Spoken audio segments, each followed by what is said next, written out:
Hello and welcome everyone to the Feelin' Film Podcast. I'm your host, Aaron White, fresh back on the ground in Seattle, Washington after my trip to the Toronto International Film Festival. You are here for reviews that are simple, short, and spoiler-free, so that's what you're going to get. In this series, I will be speaking about the films that I saw at TIFF 2023. Some of these do not have release dates yet.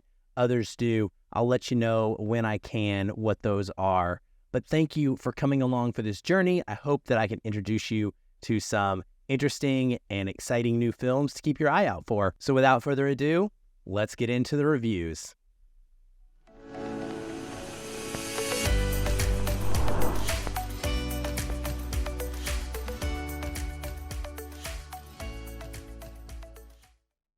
I'm back with two new reviews that are connected by water. Yeah, that's what we're going to go with for this episode. The first film is called Nyad and has been picked up by Netflix. It stars Annette, Jodie Foster, and Rhys Ifans. It is directed by Chai Vasarhelyi and Jimmy Chin. It is written by Julia Cox and based on Find a Way, the biography by Diana Nyad.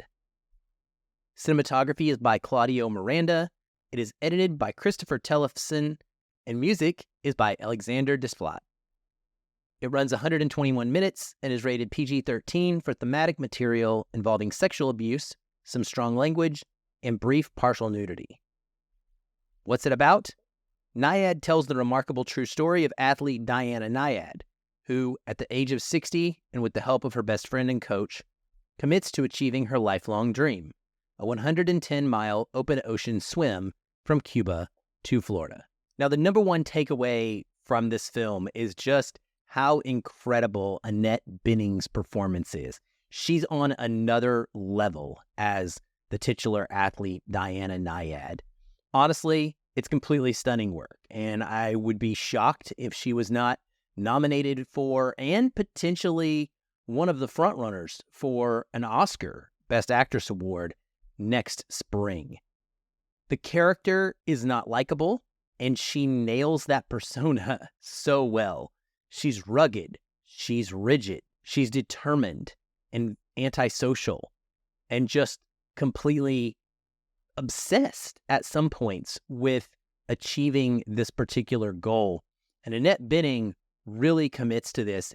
She does so physically as well. I know training for over a year to get into shape to perform the amount of swimming that she would have to do for this film. And there is a lot of this movie that takes place with her in the water. I just was really blown away by the effort that she gave and by her ability to completely embody this athlete. We really get to see the intensity Diana Nyad has in her just absolute refusal to give up, potentially to her own endangerment.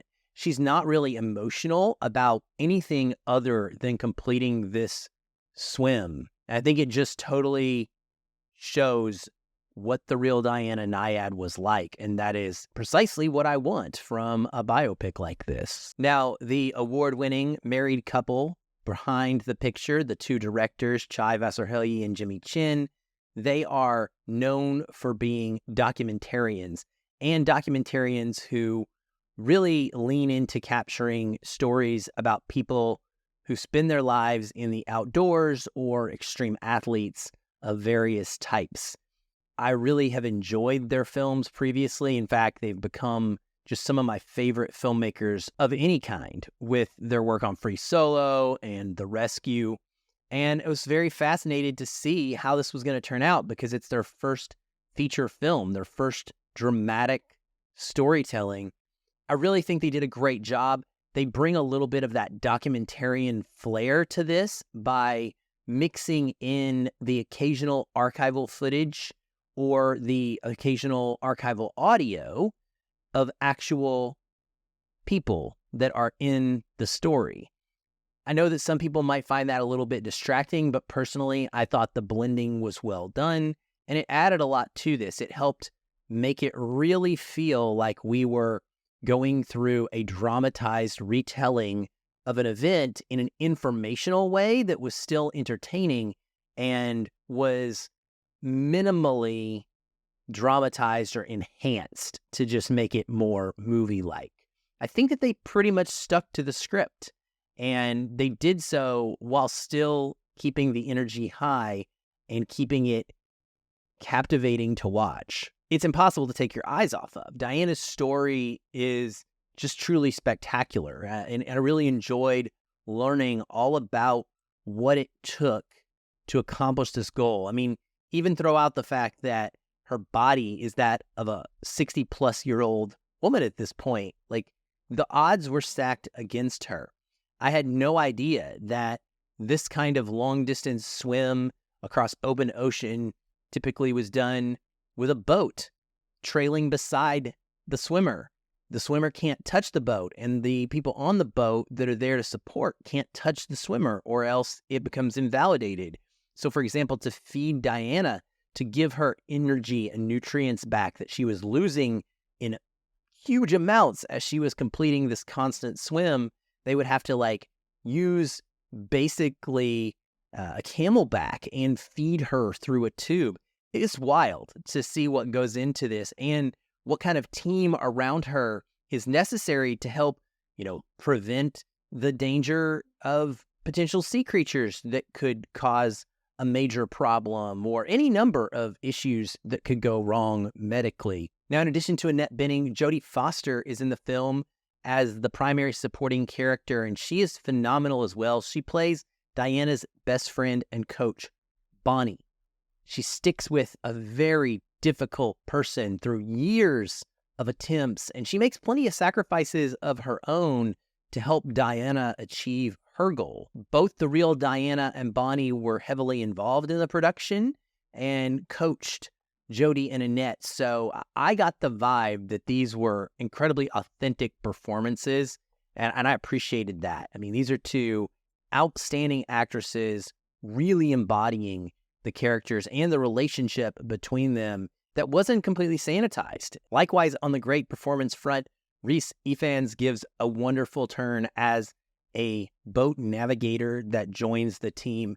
This is a person that was responsible for keeping Diana on course during her swim when the currents and the weather would be apt to push her off and make it completely impossible to complete. So his job was critical, and he has to make quite a few sacrifices over the years himself in order to be part of this endeavor. This was an largely, if not completely, volunteer effort for several of the attempts after the first few go wrong when they had some sponsor backing. And the people involved in this around Diana, to me, were just as interesting to learn about as the main character herself. If there's one real negative to speak about, I would say that it's just an ill-advised addition of sort of frequent flashbacks to Diana's time on a youth swim team in which she experienced grooming and sexual abuse from her swim coach.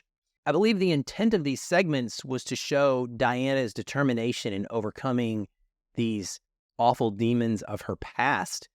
And yet, I don't think that it really hit home in that way because we never see current day Diana as feeling like she needs to overcome these demons. She's not talking about it. She's not discussing using this swim as a means of getting past this trauma that she's carried with her entire life. And so it's sort of operating tangentially, and it's more like just giving us constant backstory that I guess also helps to make you want to root for her. But I rooted for her plenty just because I thought it was an incredible athletic achievement that was being completed. I just don't think that the material was utilized in the best way, even if it is part of her real life and something that was important to this story. So maybe that's somewhere that two documentarians by nature can learn from this and be able to, I think, more tactfully and deftly blend that into their more fictional storytelling in the future. Regardless, this is sure to be one of the award season's most rousing and inspirational films. It's about a real-life icon who willed herself to achieving the impossible by never giving up on a dream. Who can't relate to that? Who can't get inspired by that? Nyad will be available in select theaters on October the 20th. It's a great one to see with a large audience, but then it'll be streaming on Netflix on November the 3rd for everyone else who can't make it out to a theater to catch this film. And I highly recommend you check it out when it is on Netflix. For the other review this episode, we have The King Tide coming to us from the distribution company VVS Films in Canada. It stars Alex West Leffler, Francis Fisher, Laura Jean Chorostecki, Clayne Crawford, Michael Greyeyes, Emily Pigford, and Aidan Young. It is directed by Christian Sparks, and it is written by William Woods and Albert Shin. Cinematography is by Mike McLaughlin. It is edited by Justin Oki, and music is by Andrew Staniland. It runs 100 minutes. What's it about?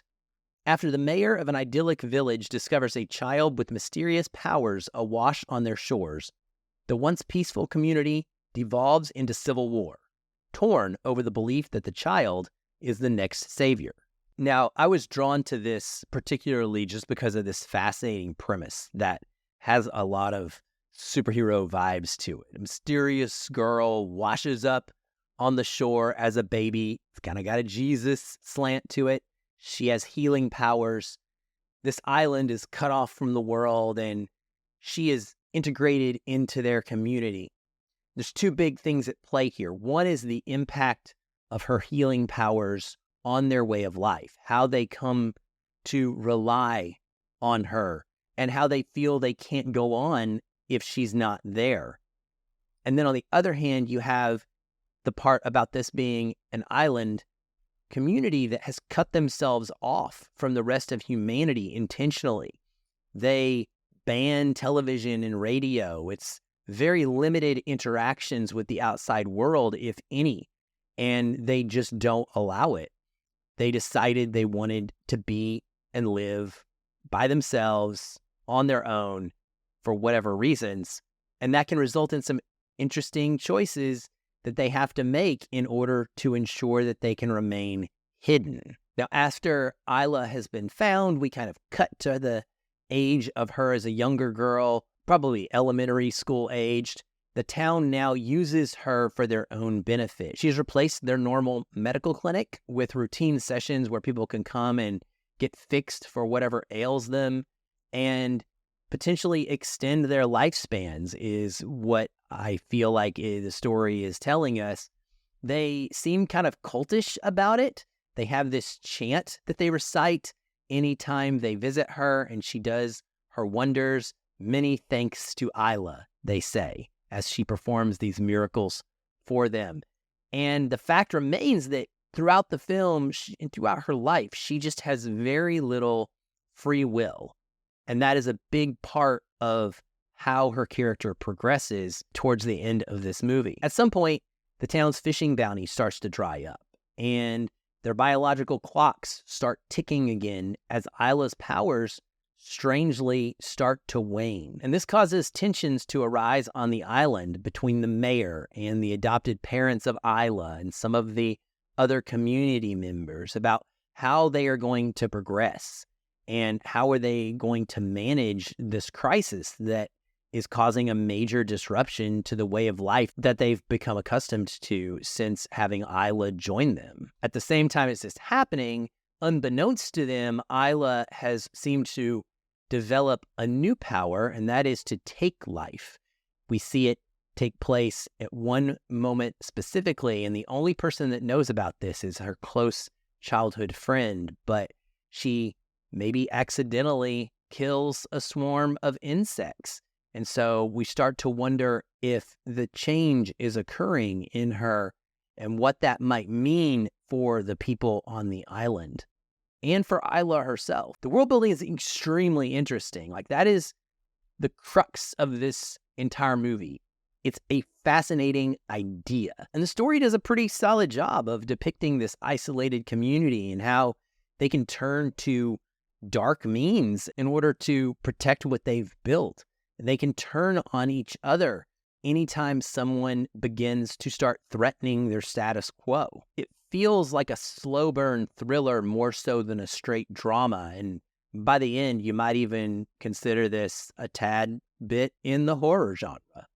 Visually, it's a little bit drab, honestly. The island is not particularly beauteous, and the interiors are just a bunch of kind of simple buildings that these people have built. The story builds to a shocking ending, and one that turns disturbingly violent as Isla begins to exhibit some free will of her own. But I felt that something was missing and still came away a little bit disappointed. The main reason for that is just the lack of details about Isla, where she came from, why she has these powers, why her powers are changing from healing to life-sucking. How does she control them? And then the broader impact of how that affects the island community, or could have, and the world at large outside of it. Ambiguity isn't always a bad thing, but the story is so confined to this singular space and time, and I didn't feel like it quite earned the drastic shift that happens towards the end, nor the way that it leaves the story off when the credits roll. I just wanted something more. I wanted it to feel more complete, and I wanted more information about all of this that was happening. But despite not feeling like there's any one spectacular element for the film, or even that it was the kind of story that was going to stick with me for a long time, I really enjoyed this spin on a powerful child who had the ability to save versus hurt, as opposed to a story like Stephen King's Carrie, which is something that I think will inevitably invoke comparisons to this movie. It's a good film, and if you get a chance to check it out eventually, I would encourage you to do so, and I'm looking forward to seeing what the director does next. I like people that take chances and make movies like this. Even if it's not a humongous hit, I'd rather watch something like this that takes a chance than something generic and repetitive over and over and over again. Unfortunately, this film does not have a release date yet, but keep an eye out for anytime you see information on The King Tide, and give it a watch if you get a chance to. Well, that's it for this episode of TIFF Reviews. Thank you, as always, for listening. Thank you for watching. Please like, subscribe, share the podcast. I say it all the time. Can't say it enough. That's the best thing you could do for us. If you are so inclined, you could also leave a positive 5-star review and some kind words anywhere that you possibly can. That helps a lot as well. But most of all, I appreciate you for caring about my opinion, and I hope that I am giving you information to aid in your movie watching decision making. I'll be back soon. Until then, keep watching and keep feeling film.